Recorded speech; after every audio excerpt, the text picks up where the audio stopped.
kita bisa melakukan perbaikan, tapi kita itu selalu berdalih banyak hal, tidak ada perintah lah, belum ada kebijakannya lah, atau misalnya tidak ada anggarannya, tidak ada sumber dayanya, sudah terlalu sibuk dengan kegiatan rutin. Akhirnya terobosan-terobosan itu tidak bisa dilakukan. Nah, maka sebenarnya untuk sektor pendidikan itu kita sangat membutuhkan para pelaku-pelaku pendidikan yang betul-betul bisa memaksa diri sendiri untuk berubah itu. Jadi enggak masalahnya bukan mandatory spendingnya 20% atau 50%. Bukan. Tapi mindset yang ngelola Betul. 20 atau 50 itu jadi apa? Betul sekali Bang, betul itu dia. Tempatkan pendidikan itu dalam konteks yang sifatnya terhubung dengan sektor-sektor lainnya. Jadi pendidikan itu bukan sebuah sektor yang hidup berlangsung terjadi di ruang hampa. Ya. Seolah-olah pendidikan itu adalah urusan orang-orang di dunia pendidikan. Ya. Artinya pendidikan itu teralienasi dengan lingkungan strategisnya. Teralienasi. Siap. Mereka itu punya program yang namanya orang tua mengajar. Orang tua mengajar. Orang tua mengajar Ya. di sekolah formal. Betul, di sekolah Hainan di sekolah itu. anaknya. Saya waktu itu masih nggak paham apa yang dimaknakan dengan orang tua mengajar. Ternyata contohnya begini, kalau ada seorang orang tua murid yang memang menjadi seorang psikolog misalnya, maka orang tua itu akan menjadi guru untuk aspek konseling. Dan konseling yang ada juga salah satu kurikulum sekolah. Betul, maka konselingnya gratis karena diberikan oleh orang tua murid. Begitu. Kalau orang tuanya itu misalnya seorang seniman tari misalnya. Oh iya benar. Misalnya. Jadi orang tua itu akan melatih tari untuk anak-anak sekolah itu tanpa harus mendatangkan pelatih. Jadi misalnya kalau suatu daerah itu potensinya pertanian, tentunya mindset kita adalah alumni-alumni sekolah di daerah itu akan menjadi petani-petani terunggul di daerah itu, kira-kira gitu. Ya. Jangan kemudian semua orang yang sekolah ini akan menjadi pegawai negeri. Mindsetnya dibangun begitu? Itu dia makanya. Salah berarti Pak. Salah. Ya? Akhirnya sektor potensialnya tidak tergarap oleh kader-kader SDM yang ada di daerah itu. Pendidikan ini tujuannya adalah menciptakan orang-orang yang berkarakter untuk meningkatkan kemandirian tadi. Ya. Semakin maju pendidikan, maka akan semakin kuat kemandirian suatu bangsa.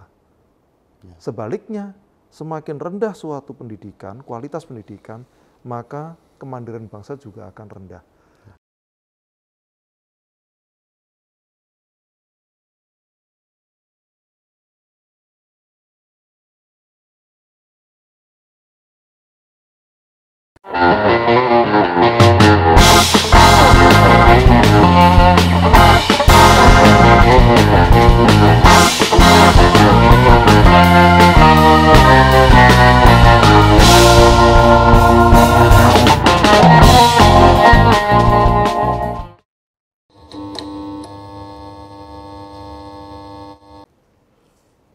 Sahabat inovasi dan besti kebijakan seluruh Indonesia, ketemu lagi kita di Peter Show. Hal yang tidak kalah menarik sebenarnya adalah narasumbernya hari ini. Dari episode sebelumnya dan episode sekarang, kita masih ingin menggali lagi lebih dalam, lebih teknis lagi bagaimana inovasi ini ke depan bisa kita lebih kembangkan secara tematik. Banyak persoalan bangsa ini yang harus diselesaikan dengan cara-cara yang baru, dengan menghadirkan atau beradaptasi dengan dunia yang setiap hari baru, setiap paginya. Besti kebijakan dan inovator seluruh Indonesia, hari ini kita membahas bagaimana inovasi di bidang pendidikan. Nah, ini kan lagi viral juga ini. Ya, terkait kemarin mungkin isu UKT, kemudian bagaimana mencari format sistem pendidikan yang paling pas untuk negara kita ini yang didiami oleh berbagai suku dan latar belakang yang berbeda. Dalam hal ini saya ingin sedikit mengangkat, ya, ibaratnya saya toaster hari ini, nanti akan di-smash oleh narasumber kita, ya, untuk mendapatkan hal-hal yang mungkin bisa mencerahkan kita bagi sahabat inovasi dan basic-basic kebijakan di seluruh Indonesia.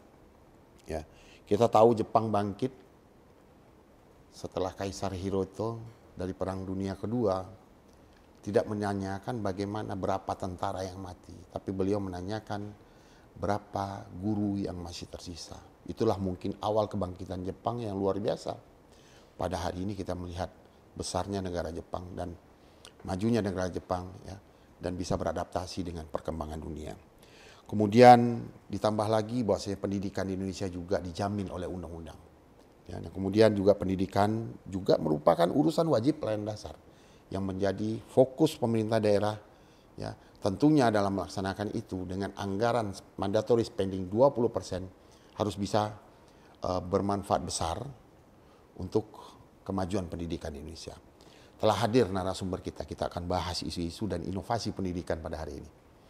Telah hadir Bapak Triwidodo, tidak bosan-bosan Pak. Kami selalu mengundang Bapak untuk mencoba bagaimana menelurkan ini, memberikan ide, inspirasi, motivasi kepada pemerintah daerah terkait bagaimana membangun pendidikan itu dengan cara-cara yang inovatif. Baik, sahabat kebijakan, besti kebijakan dan para inovator seluruh Indonesia, kita tahu data statistik pendidikan Indonesia ini masih, ya, banyak versi, ya. Nah, pada hari ini kami ingin mendorong bagaimana podcast hari ini bisa menjadi inspirasi buat kita semua. Mungkin secara umum dulu Pak. Ya. Kami mengucapkan terima kasih Bapak sudah datang memenuhi undang kami merasa terhormat sekali bisa berbagi dengan teman-teman daerah, para inovator seluruh Indonesia Pak. Khusus pada hari ini kita bahas masalah inovasi pendidikan. Nah ini krusial sekali Pak. Betul. 20% Ya. mandatory spending di anggaran APBD baik provinsi, kabupaten, kota itu dialokasikan untuk pendidikan. Tapi kita berharap kalau anggaran besar, effortnya besar itu biasa.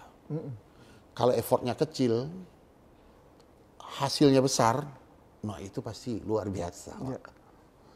Tapi kalau anggarannya juga kecil, effortnya juga kecil, saya pikir itu perlu kita berpikir ulang. Ya. Nah, menurut Bapak nih, apa saja sih masalah kira-kira nih yang dihadapi pemerintah daerah kalau dilihat dari kacamata kebijakan nih Pak? Ya.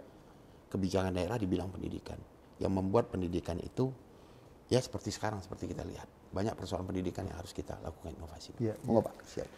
Ya baik, makasih Bang Isman atas kesempatannya. Ini undangan yang kedua bagi saya untuk mengikuti podcast, sebuah kehormatan besar buat saya ini Bang Isman ya.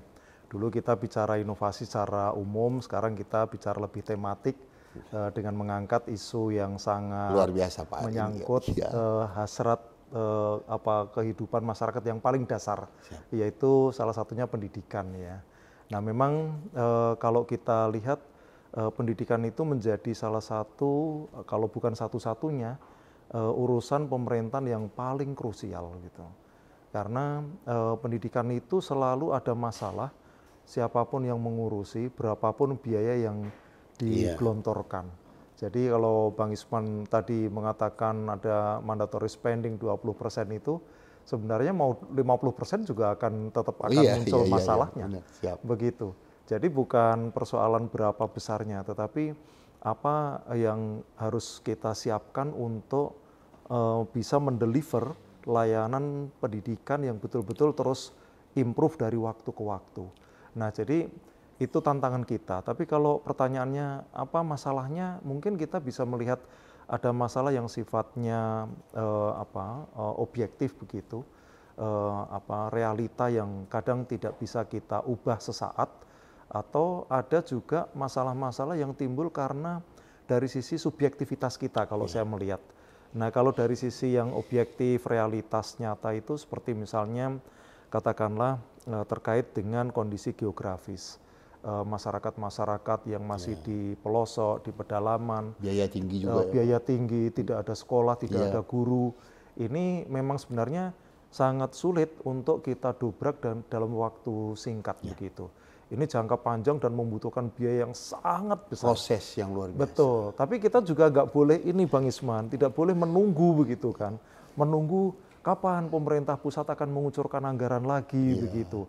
Nggak bisa, tapi kita harus jemput bola bagaimana mengatasi solusi atau masalah itu dengan solusi kreatif yang bisa dilakukan secara cepat begitu. Tanpa mengurangi output. Tanpa mengurangi output, betul. Nah itu di satu sisi ya Bang Isman ya, kondisi realitanya seperti itu. Nah di sisi lain yang sifatnya tadi yang saya sebut subjektivitas. Subjektivitas itu kepada kehendak kita sendiri. Jadi sebenarnya kita bisa melakukan perbaikan, tapi kita itu selalu berdalih banyak hal, tidak ada perintah lah, belum ada kebijakannya lah, atau misalnya tidak ada anggarannya, tidak ada sumber dayanya, sudah terlalu sibuk dengan kegiatan rutin. Akhirnya terobosan-terobosan itu tidak bisa dilakukan. Nah maka sebenarnya untuk sektor pendidikan itu kita sangat membutuhkan para pelaku-pelaku pendidikan yang betul-betul bisa memaksa diri sendiri untuk berubah itu Bang. Memaksa diri sendiri untuk berubah. Betul, betul. Itu aspek subjektivitas. Keluar dari zona nyaman. Betul sekali, betul. Ya, ini banyak sekali yang saya lihat justru dari aspek itu. Tapi yang di blow up itu masalah-masalah yang sifatnya objektif tadi. Wah kami gedungnya rusak Pak, gitu kan. Anggaran nggak cukup. Betul, guru kami hanya sedikit Geografis Pak. Kami begini. Betul, seperti itu. Itu masalah klasik yang terlalu dibesar-besarkan begitu. Tapi ada masalah-masalah yang justru sebenarnya lebih fundamental, tapi tidak terangkat gitu. Nah disitulah sebenarnya pentingnya inovasi itu Bang Isman. Cara-cara baru tadi. Betul. Cara betul berpikir sekali. yang keluar dari cara berpikir orang banyak kan. Persis Bang Isman. Masalah klasik itu kita harus keluar. Betul sekali, betul. Luar biasa, pemirsa. Baru kita mulai kita sudah dapat clue. Masalah dasar pendidikan. Kita terbiasa dengan masalah-masalah yang klasik dan kita menganggap itu sebagai hambatan. Betul. Yang tidak bisa ada jalan keluarnya. Seperti itu ya Pak. Betul. Padahal banyak ya Pak jalannya seperti itu. Kira-kira Pak, terkait dengan yang Bapak sampaikan tadi. Jadi tidak masalahnya bukan mandatory spendingnya 20% atau 50%. Bukan. Tapi mindset yang ngelola 20 atau 50 itu jadi apa? Betul sekali Bang, betul itu dia. Oke Pak, kita lanjut Pak. Nah kita kalau untuk berinovasi ini kita tidak lepas dari ekosistem yang mempengaruhi itu. Kira-kira nih Pak, lagi-lagi saya tanya dari segi kebijakan Pak. Strategi apa sih yang harus, kebijakan apa sih yang harus pemerintah daerah itu utamakan? Kalau dari semua mandatory spending nih Pak, kan besar, 20% itu besar. Betul. Seperti Timika. Anggaran 8 triliun. 1,3 triliun itu pendidikan Pak. Betul. Dan masih kurang. Jawa Timur yang kita anggap provinsi di Pulau Jawa. Tapi masih punya kepulauan yang memang dari segi fasilitas, dari segi listrik saja di kepulauan misalnya. Ada saya lupa nama pulau, ada yang dekat Makassar itu Pak, masih masuk Jawa Timur. Betul. Salah satu kabupaten di Madura. Gitu. Nah itu kondisinya juga masih ada 4 objek yang harus diselesaikan di bidang pendidikan. Nah hal-hal seperti itu Pak, mungkin kebijakan apa Pak kira-kira yang harus utama dan yang utama diambil daerah dalam memajukan pendidikan? Iya. Kalau menurut saya Bang Isman ya, jadi tempatkan pendidikan itu dalam konteks yang sifatnya terhubung dengan sektor-sektor lainnya. Jadi pendidikan itu bukan sebuah sektor yang hidup berlangsung terjadi di ruang hampa. Seolah-olah pendidikan itu adalah urusan orang-orang di dunia pendidikan. Artinya pendidikan itu teralienasi dengan lingkungan strategisnya. Teralienasi. Siap. Betul, ya. Jadi ya pendidikan itu urusannya Kementerian Pendidikan. Di luar itu tidak ada urusannya. Maka terjadilah masalah-masalah yang Bang Isman sampaikan. Tapi kalau kita menjadikan pendidikan itu terkoneksi dengan semua hal di luar dirinya, maka apapun masalahnya Keluar sebenarnya dari ruang hampa tadi ya Pak? betul, betul. Contoh begini ya Bang Isman ya, ada kasus ini yang dulu saya dengan PSKDN juga, pernah ke Bali saya, mengunjungi sekolah swasta namanya Hainan School gitu. Hainan School. Hainan School. Bau-bau Vietnam ya Pak? Saya nggak tahu itu, iya betul dari Cina Selatan begitu kira-kira. Nah di sana itu ada terobosan-terobosan yang menurut saya sangat luar biasa, tapi tidak banyak diketahui oleh pihak lain. Kalaupun diketahui, dianggap hal yang tidak perlu mereka adopsi. Nah itu kekeliruannya tadi. Contohnya begini, mereka itu punya program yang namanya orang tua mengajar. Orang tua mengajar. Orang tua mengajar ya. Di sekolah formal. Betul, di sekolah Hainan itu. Sekolah itu. anaknya. Saya waktu itu masih nggak paham apa yang dimaknakan dengan orang tua mengajar. Ternyata contohnya begini, kalau ada seorang orang tua murid yang memang menjadi seorang psikolog misalnya, maka orang tua itu akan menjadi guru untuk aspek konseling. Dan konseling yang ada juga salah satu kurikulum sekolah. Betul, maka konselingnya gratis karena diberikan oleh orang tua murid. Begitu. Kalau orang tuanya itu misalnya seorang seniman tari misalnya. Oh iya benar. Misalnya. Jadi orang tua itu akan melatih tari untuk anak-anak sekolah itu tanpa harus mendatangkan pelatih. Ini contoh. Kalau memasak, belajar masak. Betul. Menjahit. Betul. Luar biasa itu Pak. Makanya cara berpikirnya tadi Bang yang harus kita pikirkan ya. Jadi seperti apa sih pendidikan untuk bisa maju? Jangan menjadikan pendidikan itu teralienasi. Benar. Kita itu hanya menjadikan pendidikan itu terisolasi dari lingkungan sosialnya begitu. Maka, jangan kita putus ya Pak. Betul. Maka tidak terbangun ekosistem yang kuat. Benar. Bang. Ya. Itu baru satu contoh ya. Contoh Pak. Nanti ada lagi contoh di daerah lain itu bagus sekali. Saya lupa daerahnya ya. Tapi ini kasus real. Saya pernah ke sana. Jadi ada sekolah yang relatif agak jauh dari jangkauan permukiman. Sehingga mereka kalau harus pulang pergi setiap hari itu akan membuang waktu cukup lama. Maka kemudian apa yang terjadi? Sekolah ini berkolaborasi dengan pesantren yang dekat di sekolah itu. Jadi setelah mereka sekolah sampai jam 1, jam 2 siang, murid ini pulangnya ke pesantren. Nyantri. Jadi kolaborasi, Pak. Kolaborasi. Ya, benar. Nah, apa yang dilakukan pesantren itu? Dia menyediakan tempat tidur. Mereka menginap di sana. Kemudian satu ada tentu ilmu agama. Ya. Yang kedua adalah mengajari kewirausahaan. Ya, di jadi pesantren banyak tuh, Pak, betul. Ya. Mereka punya sawah, menggarap sawah sendiri, begitu. Mereka punya kebun, nanam jagung, ubi, dan seterusnya. Jadi waktunya tidak terbuang untuk pulang pergi dari rumah ke sekolah, tetapi justru menjadi lebih produktif. Termanfaatkan lebih produktif untuk meningkatkan skill.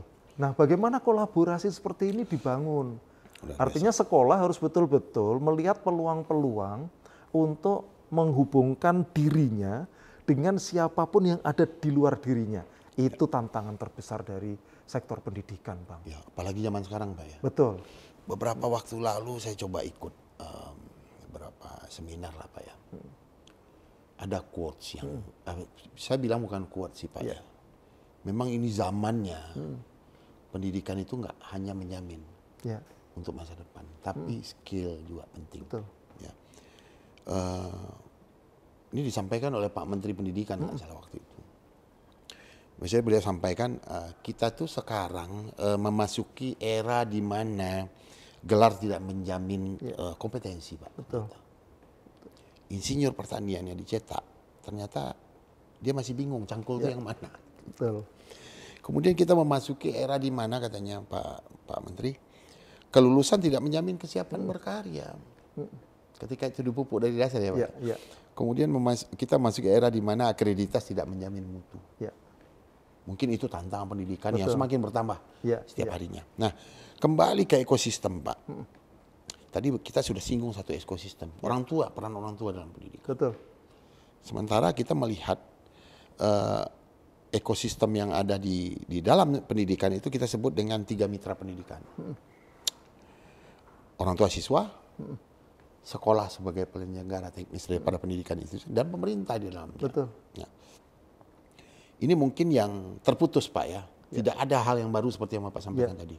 Bagaimana sekolah di Hainan, Ya.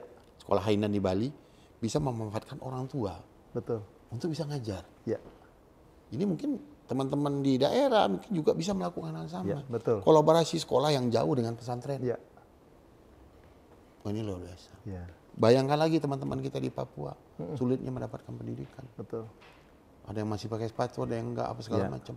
Itu baru hal-hal yang mendasar Pak ya. Ya. Nah kemudian Pak, untuk membangun sistem pendidikan kita tidak lepas dari ekosistem yang kita sudah sambungkan tadi. Kayak yang sudah Bapak bilang tadi. Ya bagaimana kita membangun sistem pendidikan yang efektif dan inklusif ya. Kemudian Pak, bagaimana menurut Bapak kolaborasi dari ekosistem? Tadi baru kita singgung orang tua nih. Ya. Sekolah, orang tua dan pemerintah. Betul. Dalam hal ini. Khususnya nih teman-teman inovator yang ada di pemerintah daerah. Ya. Bagaimana seharusnya kolaborasi itu bisa berjalan? Mungkin Bapak ada ide, mungkin Bapak punya suatu jalan pembuka bagi teman-teman di daerah Pak untuk bisa memajukan pendidikan. Iya, ya kembali ya. Saya kalau bicara kolaborasi itu definisi dari siapa itu? Leonardo da Vinci itu adalah connecting the unconnected. Connecting The unconnected, menghubungkan yang tidak terhubung. Itulah sebenarnya konsep kolaborasi. Nah, sama di daerah ini juga kita melihat dinas pendidikan itu hanya melihat urusan dinas pendidikan. Padahal kalau kita melihat misalnya 30 urusan pemerintahan, maka seluruh urusan pemerintahan itu punya unsur kependidikan. ya. Jadi aspek edukasi itu harus melekat di seluruh urusan pemerintahan. General dia jadi ya Pak. Betul. Jadi pendidikan itu bukan hanya satu urusan tunggal, tapi seluruh urusan pemerintahan harus ada unsur edukasi. Basicnya juga di situ. Betul. Contoh gini ya Bang Isman. Itu ya. cara berpikir kita ya Betul, Pak. Ya? Kita melihat pendidikan ini hampa ya Pak ya. Itu Ternyata dia. Makanya ketika cara berpikir kita melihat pendidikan sebagai urusan tunggal, tidak akan terbangun kolaborasi yang Urusan Bang Isman tunggal, sampaikan. ya, Ya, tapi pendidikan itu melekat di urusan seluruh urusan pemerintah. bicara tenaga kerja, Aspek bicara skill. pendidikan, betul. Pertanian, Bicara skill juga. skill sekali. Apalagi perkembangan dunia dengan digitalisasi butuh pendidikan yang luar biasa. Betul. Selain itu juga contoh begini, kadang mendidik anak sekolah itu jangan dengan kurikulum-kurikulum yang sudah ditentukan oleh sektor pendidikan. Iya Pak, itu juga saya lihat. Itu dia. Makanya tadi Bang, misalnya gimana sih dunia pertanian itu bisa mengilhami kurikulum di dunia pendidikan. Maka supaya kita bisa membuat sektor pertanian itu bernafaskan pendidikan, ada edukasi di bidang pertanian. Contohnya Kalau begitu. daerah itu memang bergerak di bidang potensi pertanian. Betul, Wah, itu lebih betul. biasa lagi. Jadi misalnya kalau suatu daerah itu potensinya pertanian, tentunya mindset kita adalah alumni-alumni sekolah di daerah itu akan menjadi petani-petani terunggul di daerah itu. Kira-kira gitu. Ya. Jangan kemudian semua orang yang sekolah ini akan menjadi pegawai negeri. Mindsetnya dibangun begitu. Ah, itu dia makanya. Salah berarti Pak. Salah. Akhirnya sektor potensialnya tidak tergarap oleh kader-kader SDM yang ada di daerah itu. Untuk menjawab persoalan di daerah itu. Betul. Jadi itulah yang saya katakan, harusnya semua unsur atau aspek pemerintahan itu memiliki nilai edukatifnya. Ya, jadi memang pendidikan itu selalu harus embedded ya. Embedded itu artinya dia melekat di dalam konteks yang spesifik. Daerah yang memiliki konteks pertanian, maka pendidikan Harusnya itu akan mensupport pertanian. Daerah yang memang unggul dari potensi pariwisata, pendidikan mensupport pariwisata. Tambang. Iya, betul.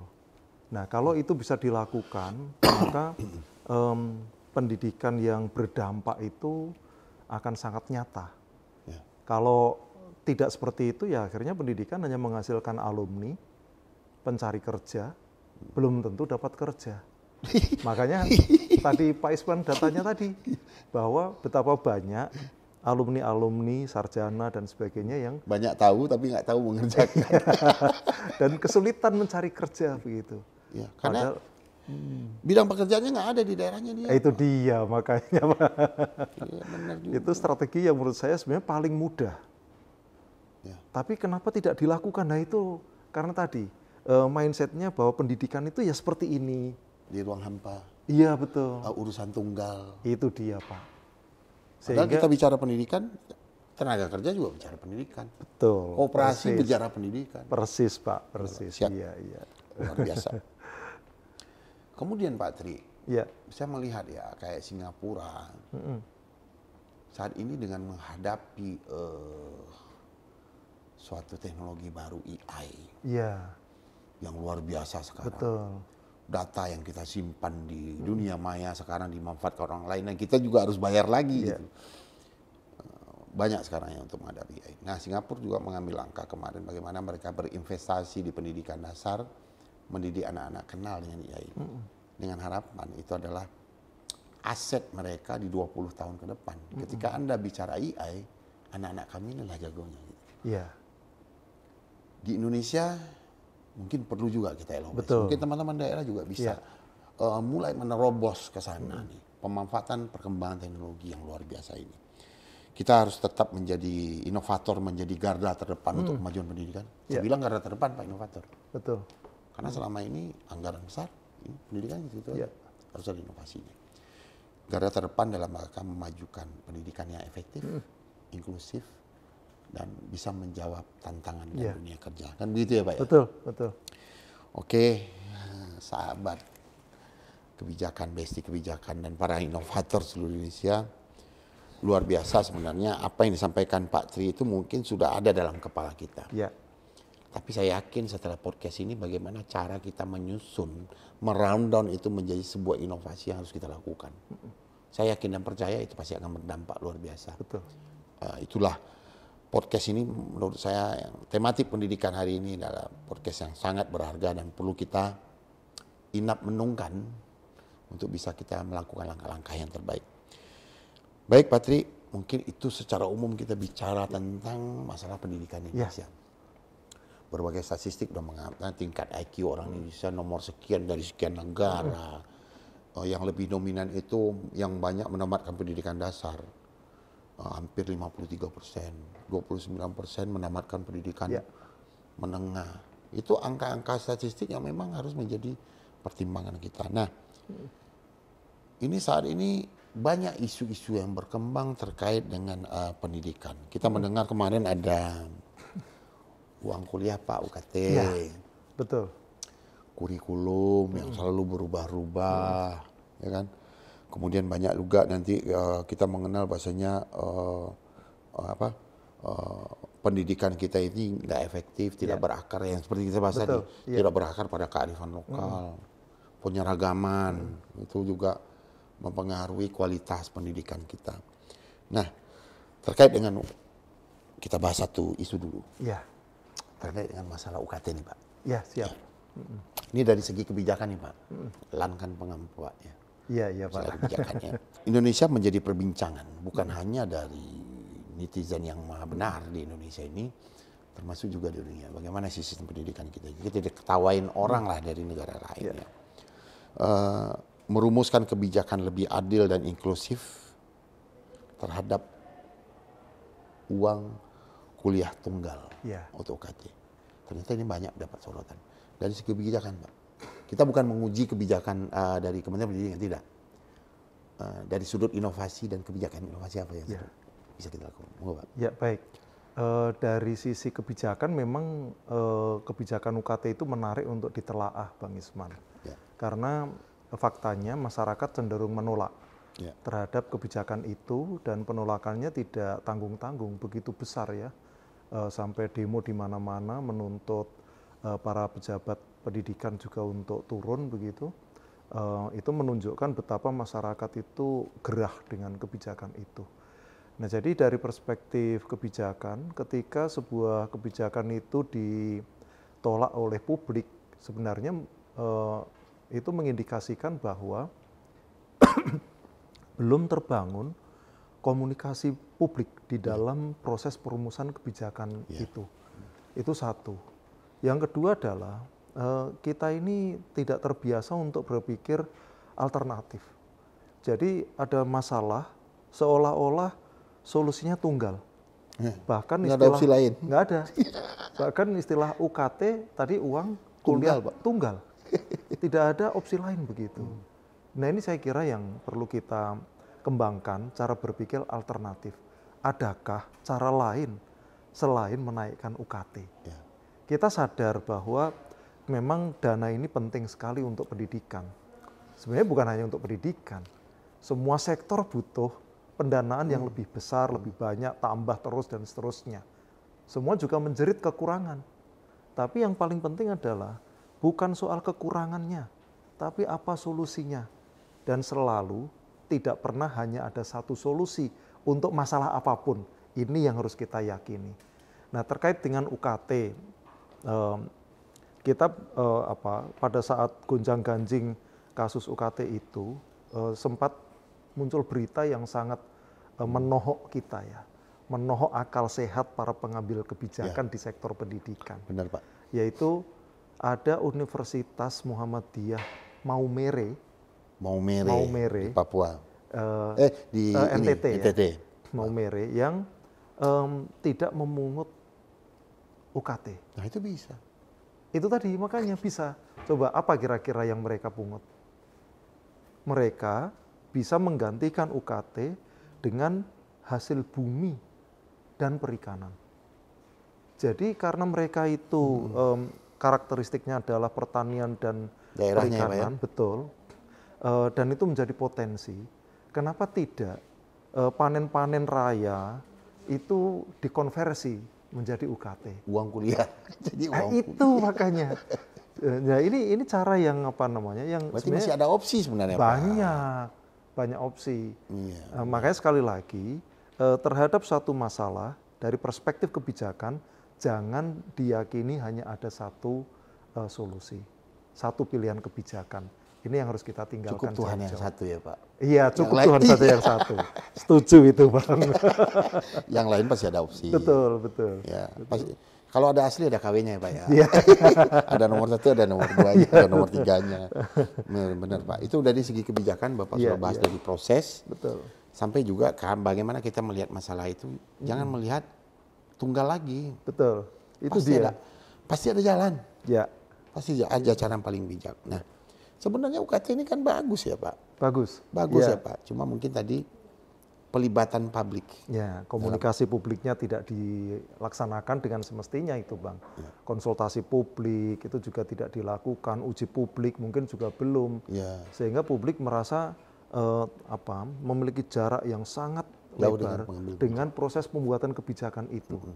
Padahal karena sebuah kebijakan itu untuk publik, maka publik itu sudah harus embedded juga sejak awal proses. Dan merasa ikut menyusun itu. Betul. Sehingga taking ownership-nya itu ada sejak awal.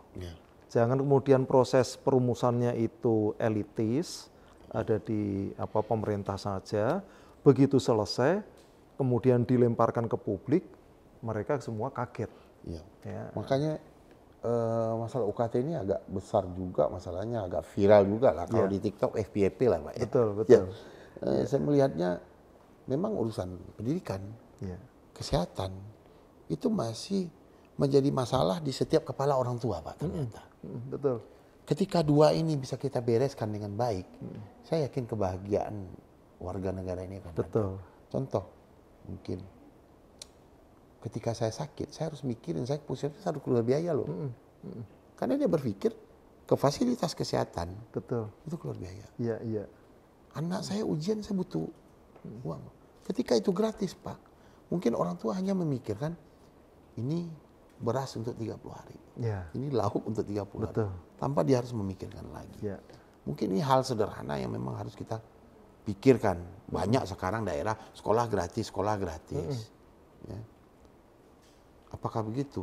Apakah diawasi atau tidak? Iya. Makanya itu agak viral ya Pak. Jadi pendidikan ini memang sudah menjadi asupan pokok. Betul. Makanya viral. Persis Bang. Terus Pak, ada Iya. lagi masalah ini Pak. Ini saya mungkin udah agak lama terjadinya. Masalah kurikulum. Saya bilang penyeragaman. Tadi mungkin Bapak udah singgung penyeragaman kurikulum itu enggak semua juga. Iya. Ada yang mandatori memang harus diberikan. Betul. Tapi harus lebih banyak ke mungkin berakar ke karakteristik daerah.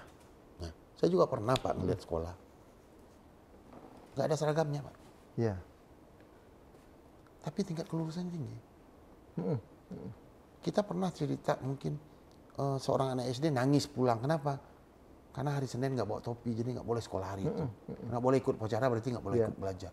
Betul. Karena nggak memenuhi seragam yang harus Iya. diinikan hari itu. Betul. Nah ini kan semacam aturan-aturan yang menurut saya harus kita rubah juga Pak. Iya. Mindset seperti itu. Betul. Nah kira-kira Pak, masalah kurikulum nih Pak, masalah penyeragaman. Iya.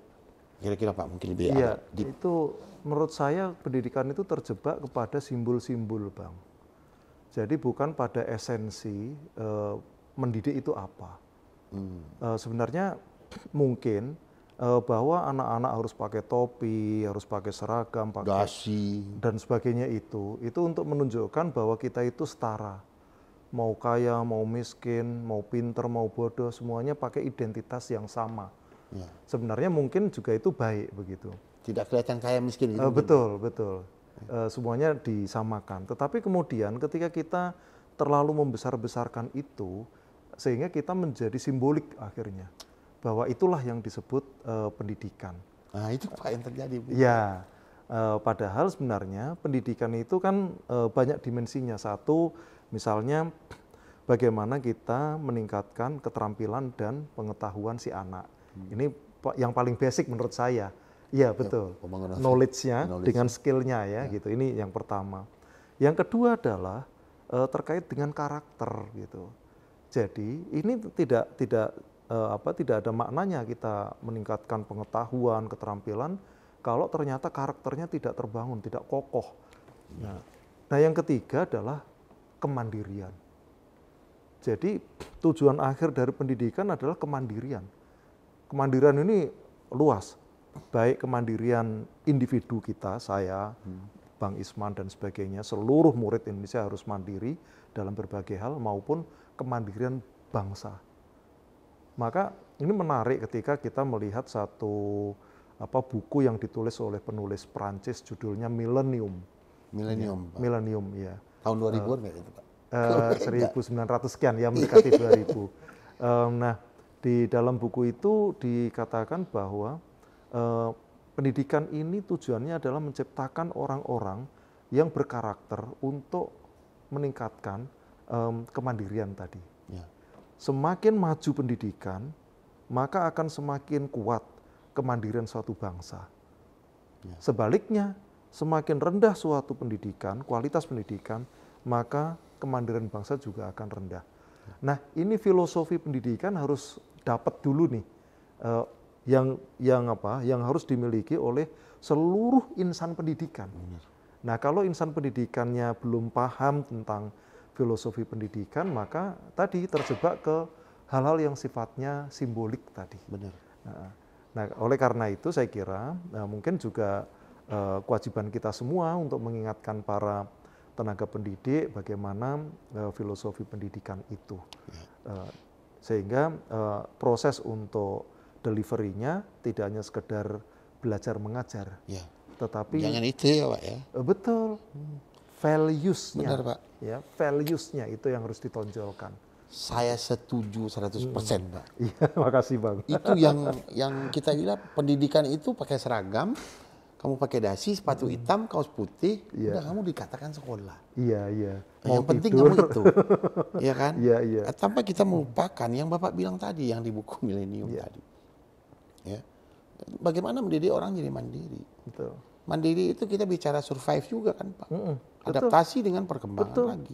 Iya. Artinya kalau kita lihat hakikat pendidikan menciptakan manusia baru sebenarnya. Iya, betul. Dengan cara baru, Iya, dengan pola yang baru, betul. nyambung Pak. Jadi saya percaya besti kebijakan seluruh Indonesia yang dikatakan Aristoteles, Pak. Betul. Pikiran akan melahirkan tindakan, tindakan melahirkan kebiasaan, kebiasaan melahirkan karakter, karakter menciptakan nasib. Iya, betul. Nah, saya percaya itu mungkin nyambung dengan apa yang Bapak sampaikan tadi. Baik Pak, itu masalah penyeragaman. Mungkin sedikit lagi Pak masalah penyeragaman. Seperti yang saya sampaikan tadi, Pak, ada sekolah yang nggak pakai seragam. Tapi di universitas ini lulusnya sekian orang. Di universitas ternama ini dia lulus sekian orang. Boleh kok. Mungkin zamannya sudah terbalik. Kalau dulu menghindarin gap antara kaya dan miskin. Jadi kalau di sekolah tuh nggak ketahuan kaya dan miskin.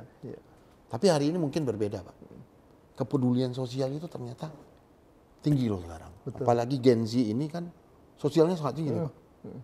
Artinya ketika pola itu dipaksakan ke Gen Z, Pak, itu kan jadi bertolak belakang kan, Pak ya. Iya, betul. Nah, ini kira-kira Pak, ya, apakah masih mungkin kita menerapkan hal yang begitu? Ketika sekarang dunia sudah sangat berubah terbalik. Iya. Enggak perlu punya kamar hotel untuk bisa jadi hotel yang terbesar. Iya. Tidak perlu menjadi memiliki kendaraan untuk bisa jadi perusahaan taksi yang besar. Yang penting tidak perlu jadi sesuatu, tapi punya akses ke hal yang kita tuju. Nah ini mungkin Pak, menurut Bapak nih Pak, penyeragaman ini bagaimana konteksnya ke depan? Mungkin Bapak punya ide yang bisa menjadi inspirasi teman-teman daerah. Iya. Kalau seragam itu nggak menjadi kebijakan pusat misalnya, bisa nggak daerah ngambil? Ketika itu jadi kewenangan daerah, kira-kira mungkin bagaimana Pak menyikapi ini? Iya, jadi memang pendidikan ini mungkin memang berada di tengah-tengah di antara dua kutub yang saling tarik-menarik begitu ya Bang. Kebayangnya begitu Pak. Iya, di satu sisi memang tuntutan untuk membangun jiwa korsa tadi, ya identitas tunggal seorang sosok murid itu seperti apa begitu. Tidak boleh dibeda-bedakan. Ya.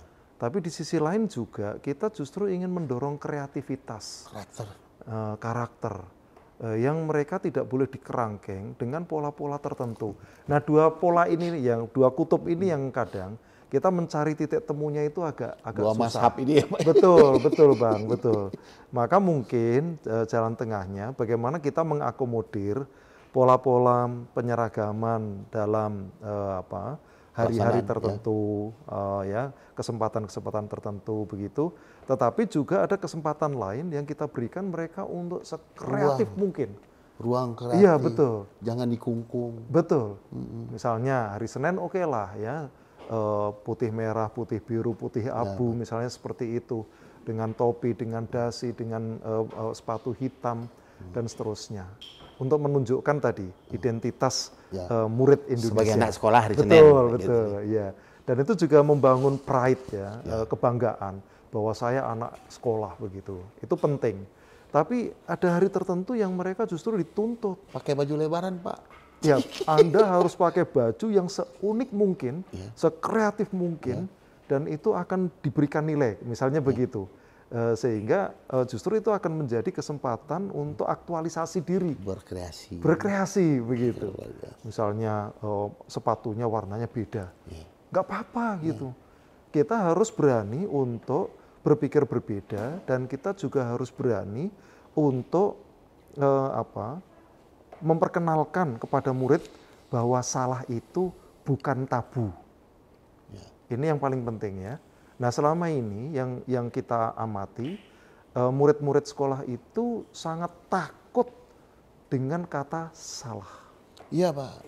Salah itu menakutkan, bisa dianggap bodoh, bisa dianggap tidak taat begitu, dan seterusnya. Maka mereka menghindari yang disebut kesalahan.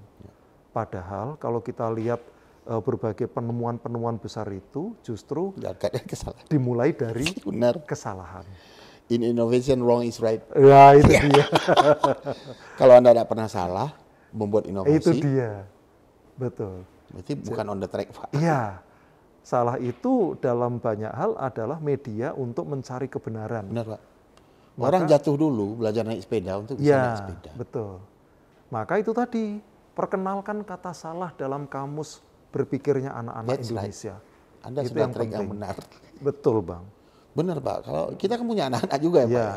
Mereka takut salah Pak. Ya, Bagaimana juga orang tua juga, sekolah juga Ya. mendorong.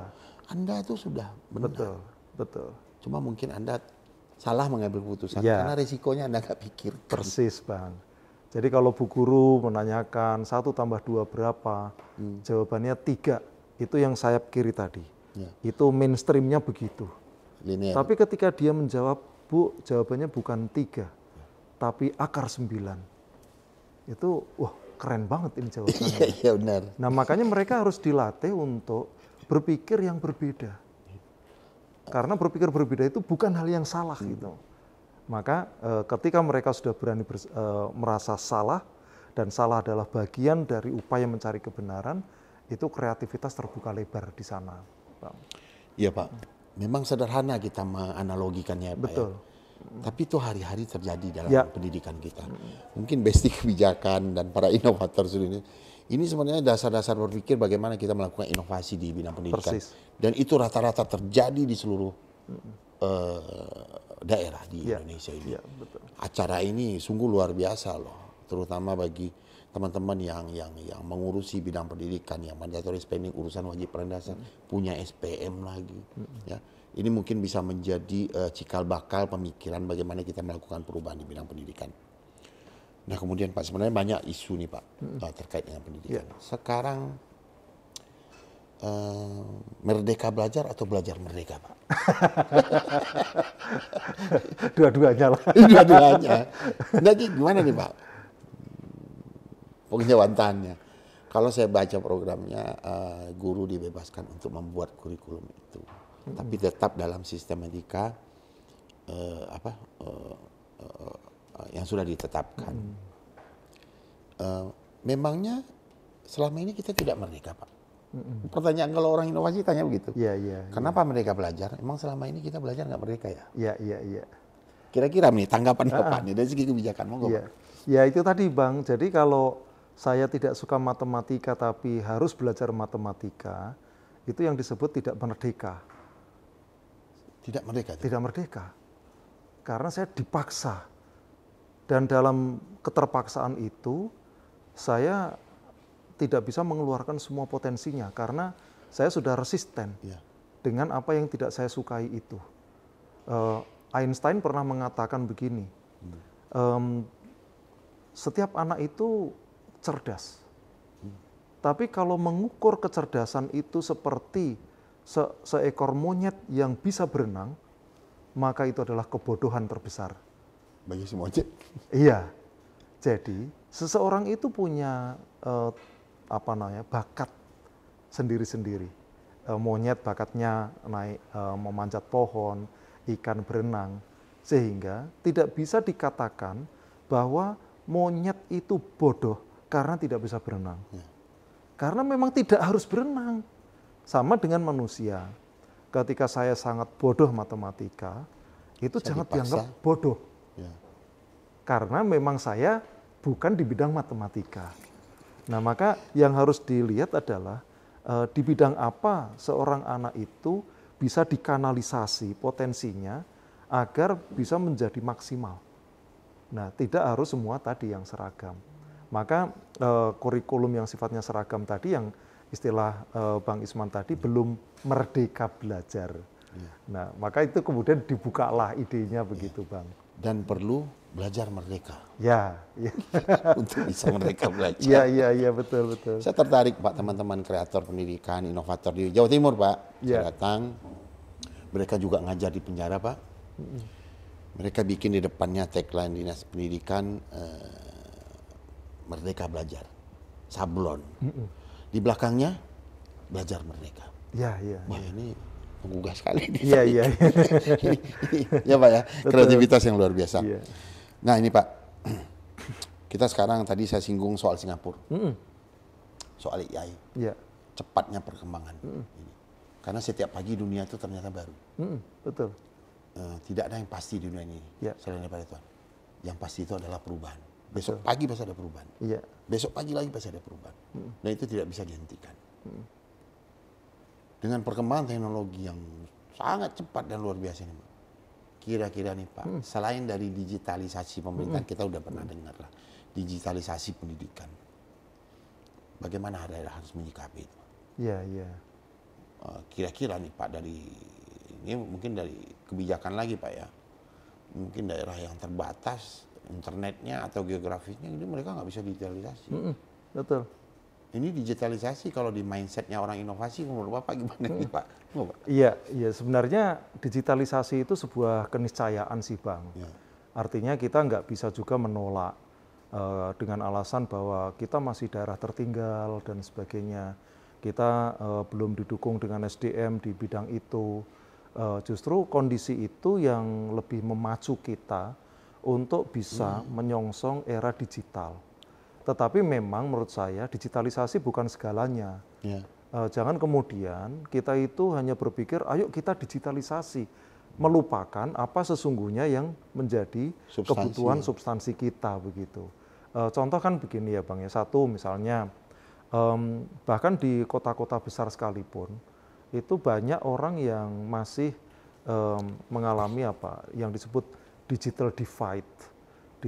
Digital divide itu sebuah kondisi di mana sekelompok orang itu sudah sangat familiar dengan teknologi digital, sekelompok yang lain tidak aware, tidak bisa menggunakan, bahkan kadang tidak punya gadget untuk itu. Ya. Terutama misalnya orang-orang tua.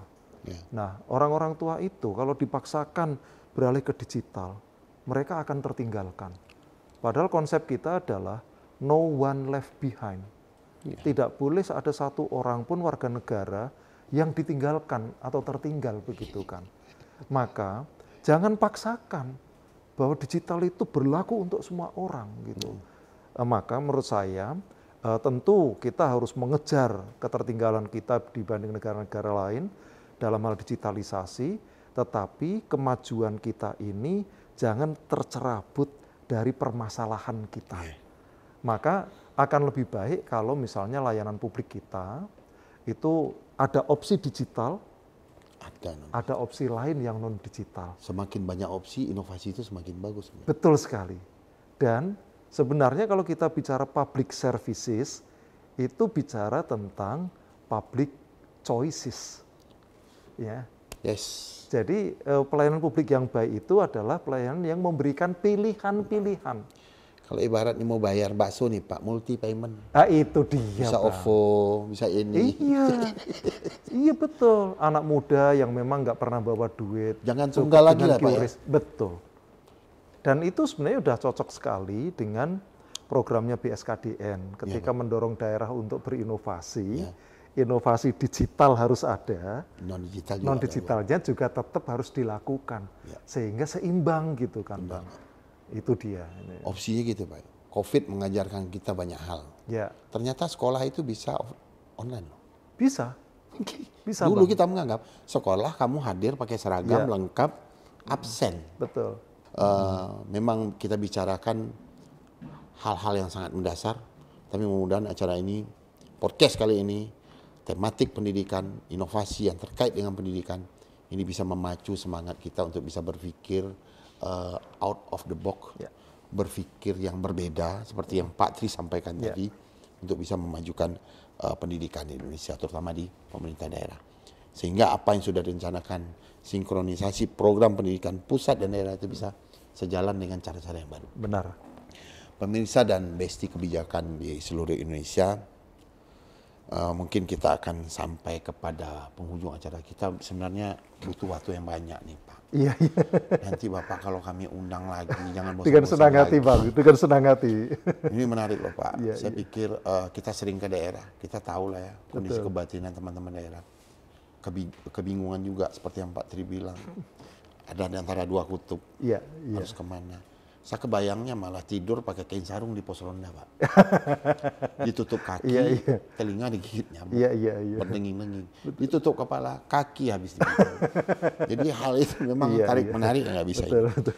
Nah terakhir nih Pak, di penghujung acara kita terkait dengan banyak hal yang sebenarnya kita bicarakan, tapi karena keterbatasan waktu kita nanti akan bicarakan mungkin yang lebih menarik apa terkait dengan pendidikan. Kira-kira nih Pak, pesan-pesan Bapak nih quotes kah atau apa? Saya tahu Pak Tri ini gudangnya quotes Pak. Iya, iya. Khusus dengan pendidikan Iya, bagi iya. teman-teman daerah supaya semangat bisa melakukan Iya, inovasi Pak. di daerah. Monggo Pak. Iya, sebenarnya kata kunci untuk inovasi pendidikan itu adalah diri kita sendiri. Ya. Ya. Maka ayo kita mulai dari diri kita sendiri, kita mulai untuk berbeda begitu. Semua orang, siapa saja Anda yang mengaku sebagai insan pendidikan, ayo kita mulai hari ini kita lakukan perubahan. Yang kecil-kecil saja, nggak usah yang terlalu bombastis. Ya. Terlalu banyak hal kecil yang bisa Simple kita ya, Pak? lakukan, simple saja. Satu dimulai dengan satu inovasi satu sekolah. Ya. Nanti kita kembangkan satu inovasi satu guru, misalnya. Satu guru, satu inovasi. Satu guru, satu inovasi. Nah, contohnya yang kecil-kecil saja, misalnya bagaimana sepetak tanah yang ada di depan sekolah kita, Karangan. kita jadikan sebagai laboratorium pertanian. Jadi kelas 6 menggarap sepetak, kelas 5 menggarap sepetak, kelas 4 menggarap sepetak. Ini misalnya jagung, yang satu cabai, yang satu kacang tanah. Bisa jadi maggot juga. Macam-macam begitu. Dan itu nanti akan dinilai siapa yang punya bakat di bidang itu. Maka mereka akan kemudian menemukan passionnya. Oh, ternyata saya punya passion di bidang pertanian. Saya punya passion di bidang usaha kreatif untuk jagung.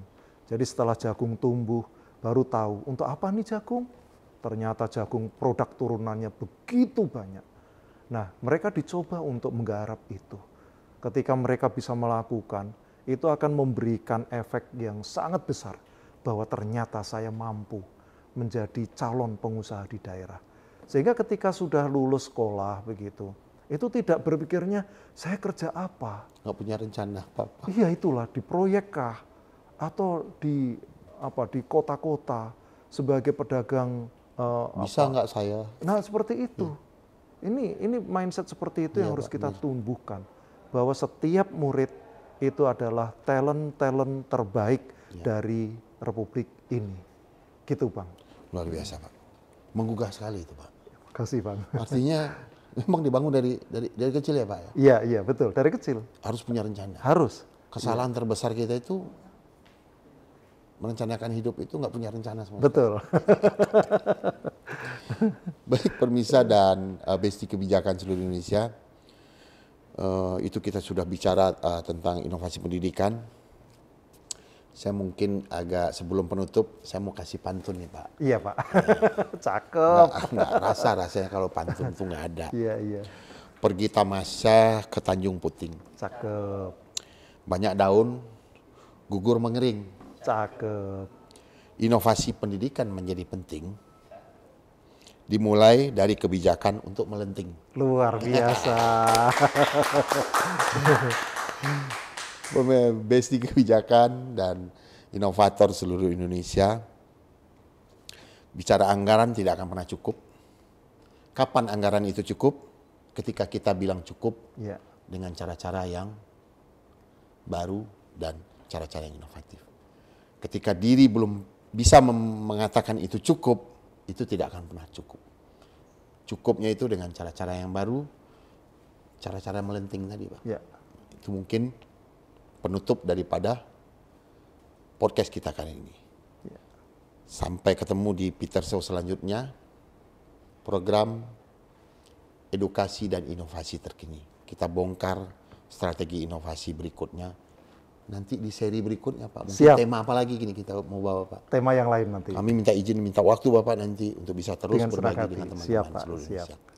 Pemirsa Peter Show, sampai di sini acara kita. Mudah-mudahan ini bermanfaat bagi kita semua. Kami mengucapkan terima kasih pada narasumber kami yang sangat kami hormati dan memberikan pencerahan yang luar biasa pada hari ini. Semoga ini bisa bermanfaat bagi kita semua dalam rangka memajukan pendidikan di Indonesia. Sampai jumpa dan tetap semangat.